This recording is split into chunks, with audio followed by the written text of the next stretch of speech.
ये कहानी है एक सीधे सादे किसान हरिलाल की, जिन्होंने अपना सारा जीवन मेहनत और ईमानदारी से बिताया। अपने बच्चों को बेहतर भविष्य देने के लिए उन्होंने हर कठिनाई को झेला। लेकिन जब वक्त आया कि बेटे उनका सहारा बने, तो परिस्थितियां कुछ ऐसी बनी कि जीवन एक दर्दनाक मोड़ पर पहुंच गया। और इस सबकी जड़ थी निशा, बड़ी बहू, जिसने पूरे परिवार को धीरे धीरे तोड़। गांव में हरिलाल नामक एक किसान रहा करता था। मिट्टी से जुड़ा हुआ, सादा जीवन जीने वाला, मेहनती और ईमानदार। उसकी पत्नी सावित्री भी बिल्कुल उसके जैसी ही सरल स्वभाव की महिला थी। हरिलाल के दो बेटे थे, बड़ा बेटा सूरज और छोटा बेटा आकाश। हरिलाल का सपना था कि उसके बेटे पढ़ लिख कर कुछ बड़ा करें।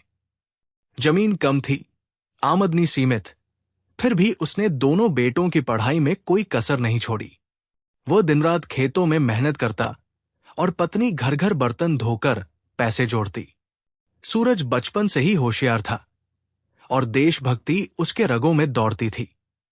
हरिलाल ने बहुत कठिनाई से उसे पढ़ाया और आखिरकार सूरज भारतीय सेना में भर्ती हो गया।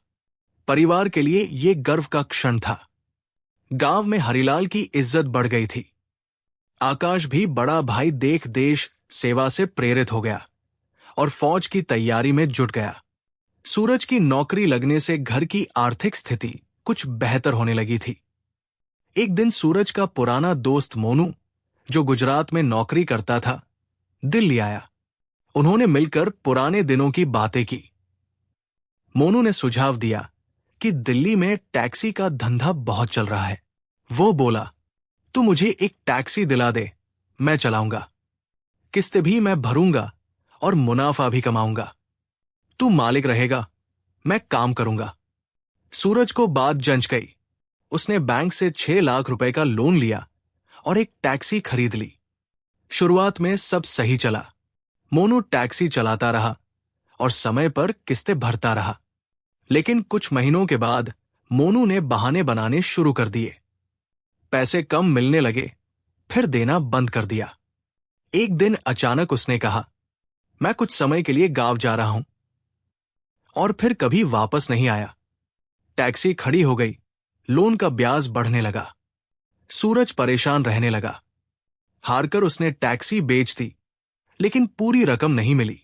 लोन बाकी रह गया। अब परिवार फिर से कर्ज में डूबने लगा। तब आकाश ने अपनी पढ़ाई बीच में छोड़ दी और नौकरी करने चला गया। कोई बड़ी नौकरी तो नहीं मिली, लेकिन मेहनत से उसने धीरे धीरे बैंक का सारा कर्ज चुका दिया।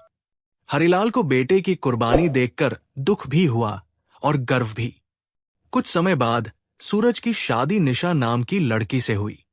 शुरुआत में सब कुछ ठीक चला, लेकिन धीरे धीरे निशा का असली रूप सामने आने लगा। निशा बहुत ही लालची, घमंडी और कुटिल स्वभाव की थी। उसे गांव का सीधा सादा जीवन पसंद नहीं था। वो हर बात में ताने देती, सास ससुर को नीचा दिखाती। वो अक्सर कहती, ये क्या जीवन है, न पैसा है न शौक। मैं तो दिल्ली जाकर रहूंगी, वहां बड़ा जीवन है। सूरज, जो पहले मां बाप की बहुत इज्जत करता था, अब निशा के प्रभाव में आने लगा। वो धीरे धीरे परिवार से दूरी बनाने लगा। निशा ने धीरे धीरे सूरज को इस कदर बदल दिया कि वो मां बाप से बात तक नहीं करता। निशा ने सूरज पर दबाव बनाया और उसे दिल्ली में रहने को मजबूर किया। सूरज मां बाप को छोड़कर दिल्ली चला गया। अब घर में हरिलाल, सावित्री और आकाश ही बचे थे। लेकिन निशा की क्रूरता यही खत्म नहीं हुई। वो जब भी गांव आती, सास ससुर को ताने देती, अपमानित करती। कभी खाना नहीं बनाती, कभी बात बात पर गाली देती, कभी उनके सामान फेंक देती। एक दिन तो उसने हद कर दी। हरिलाल ने सावधानी से जो पैसे बचाकर रखे थे, वो चोरी से निकाल लिए और अपने मायके भेज दिए। जब हरिलाल ने टोका, तो उसने सबके सामने चिल्लाकर कहा, ये पैसा मेरे पति का है और अब ये घर भी मेरा है। उस दिन पूरे गांव में चर्चा हो गई कि फौजी की बहू ने ससुर पर हाथ उठाया। अब पूरे परिवार की जिम्मेदारी आकाश पर आ गई थी। वो नौकरी करता, माँ बाप की देखभाल करता, लेकिन उसकी आय सीमित थी। न ठीक खाना, न इलाज का खर्च। फिर भी वो अपनी तरफ से कोई कमी नहीं छोड़ता। आकाश का भी रिश्ता एक लड़की से तय हुआ था, लेकिन जब लड़की वालों को घर की हालत पता चली तो उन्होंने रिश्ता तोड़ दिया। आकाश टूट गया था, मगर फिर भी मुस्कुराकर अपने माँ बाप के लिए जीता रहा। निशा का व्यवहार दिन ब दिन और क्रूर होता गया। वो अपनी माँ और भाई को गांव बुलाकर हरिलाल के घर में रखने लगी। वे भी हरिलाल और सावित्री को ताने देते, गालियां देते। एक दिन निशा ने हरिलाल को धक्का दे दिया, जिससे वो गिर पड़े और उनका पैर टूट गया। गांव वालों ने देखा, लेकिन कोई कुछ नहीं बोला। हरिलाल की आंखों में आंसू थे। वो सोचते, जिस बेटे के लिए मैंने सब कुछ किया, वही बेटा आज हमारी तकलीफ नहीं देखता। और ये बहू, ये तो हमारा घर नर्क बना चुकी है। अब सूरज और निशा दिल्ली में रहते हैं, ऐश करते हैं, लेकिन हरिलाल और सावित्री अब बुढ़ापे में अकेले हैं।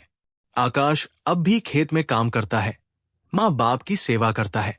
गांव वाले आज भी कहते हैं, हरिलाल ने तो बेटों को देवता बना दिया था, पर बहू ने रावण बना दिया। हरिलाल की कहानी कोई अनोखी नहीं है। आज भी हमारे समाज में ऐसे कई माता पिता हैं जो अपने बच्चों पर सब कुछ न्यौछावर कर देते हैं, लेकिन बदले में तिरस्कार पाते हैं। आपको ये कहानी अच्छी लगी तो अपनी राय दे, हमारे चैनल को लाइक करें, सब्सक्राइब करें।